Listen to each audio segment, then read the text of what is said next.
le sol s'ouvre. Les terres scabreuses pulsaient. Tandis que les eaux de Behemoth tremblaient d'une énergie crépitante, les collines et les arbres s'entre-dévoraient, poussés par une faim bestiale. Les croisés ignoraient tout de leurs adversaires, mais tandis que les hurlements lointains résonnaient, tous savaient que quelque chose les menaçait. La forêt résonnait de cris et de gargouillis, alors que les chasseurs du corps d'éclaireurs se dispersaient entre les arbres pour identifier la source des bruits et de ce phénomène déglutissant.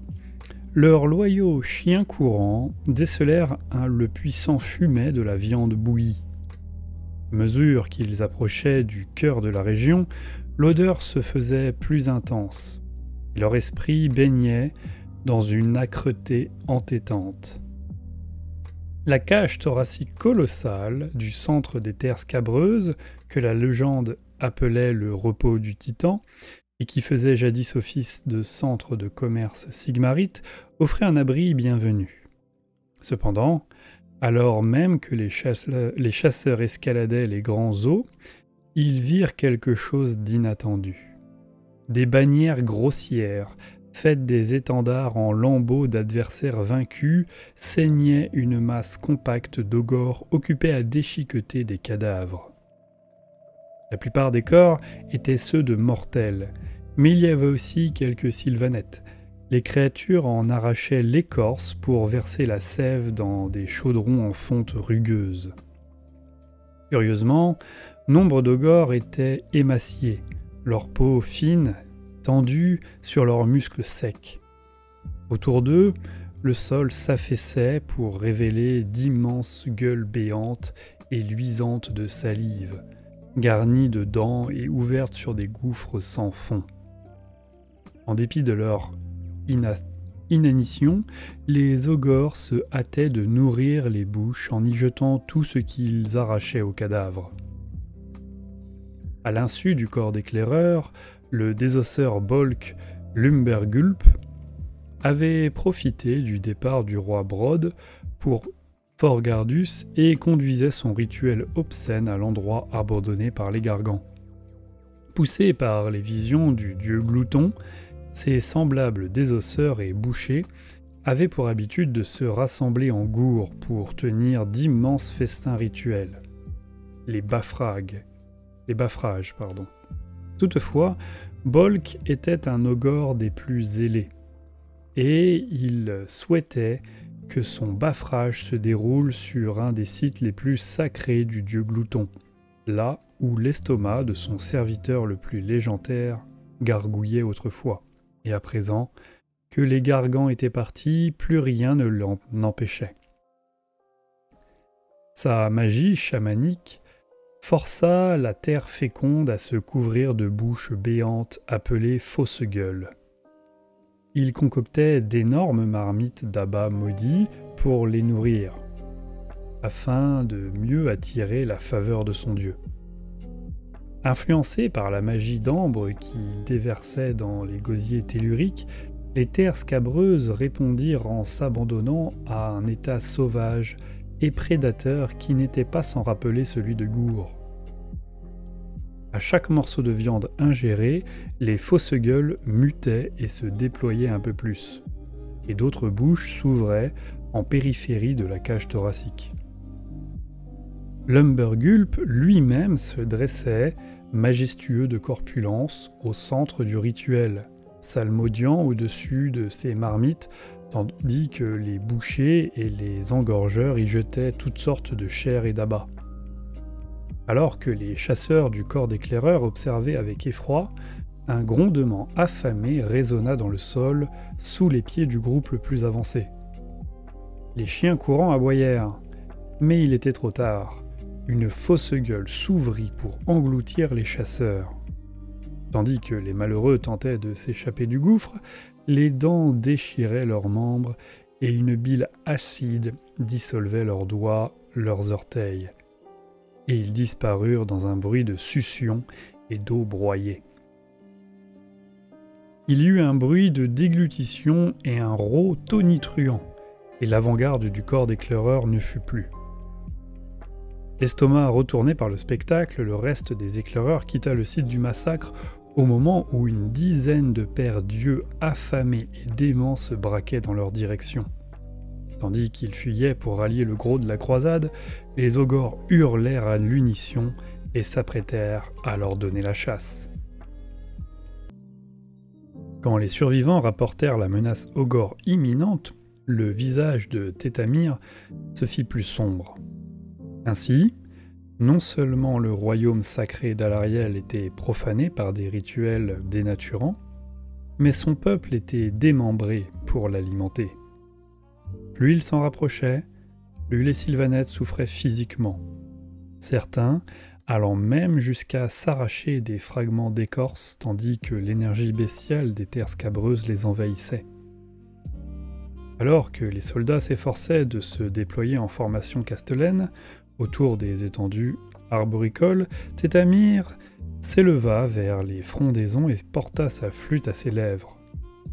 L'instrument émit un nouveau son, ni mélodieux, ni apaisant, plus proche du tri du vent hurlant dans les arbres, l'appel au clairon de la chasse. À l'ouest des terres scabreuses, à la gorge pâle, un fleuve asséché s'était remis à couler.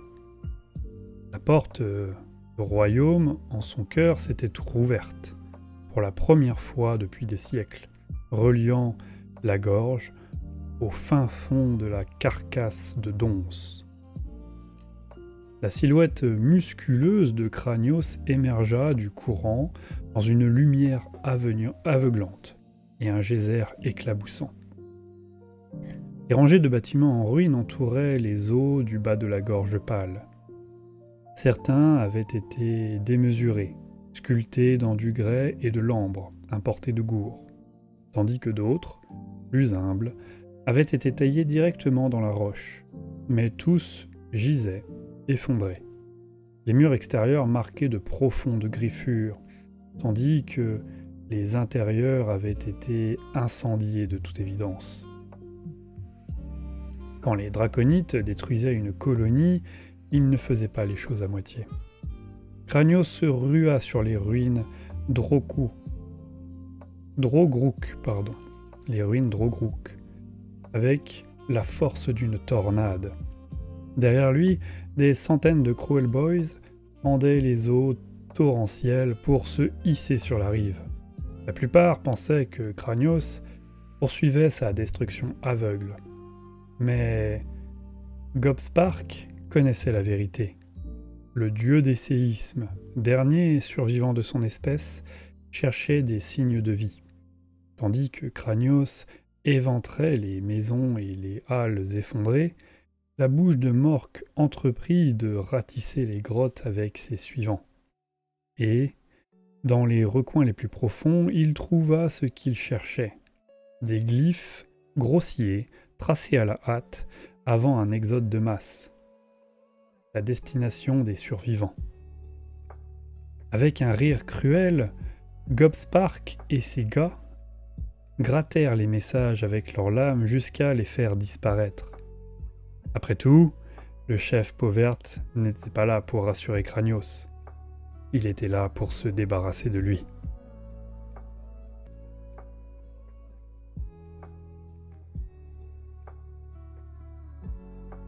Maître de la chasse.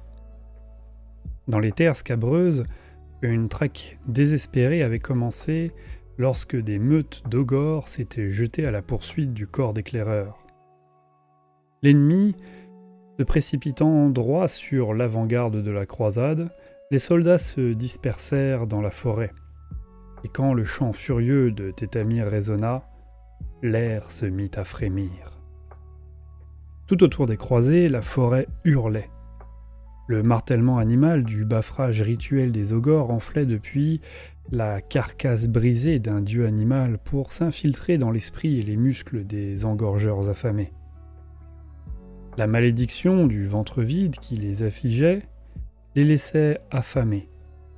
Et après avoir reçu l'ordre de nourrir les fausses gueules insatiables avec de la chair fraîche, la croisade représentait pour eux la première occasion de se sustenter depuis des jours.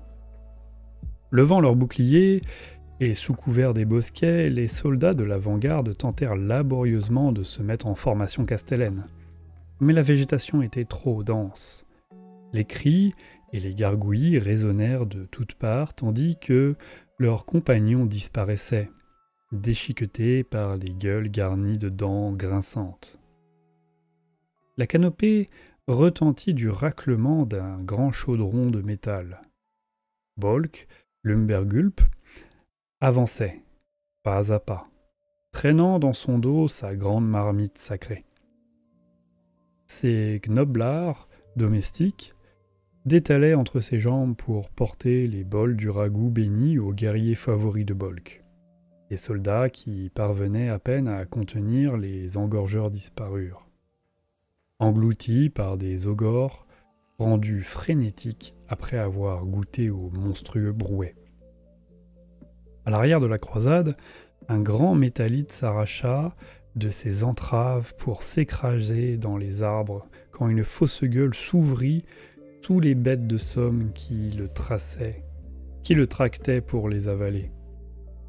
La maréchale Thorian brandit son épée bien haut, esquivant et parant le déluge de coups, de hachoirs du boucher adipeux, tandis que les sylvanettes étaient taillées en pièces par les ogres qui y affluaient.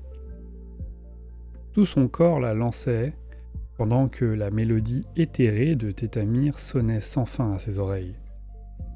Dans un craquement, le fendoir se coinça dans son bouclier, et, quand l'ogre retira son bras, il emporta le morceau de bois fendu avec.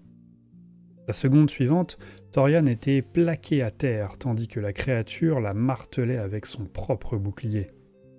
Au moment où l'ogre brandit son hachoir pour donner le coup de grâce, elle laissa échapper un soupir tremblant en le fixant avec mépris.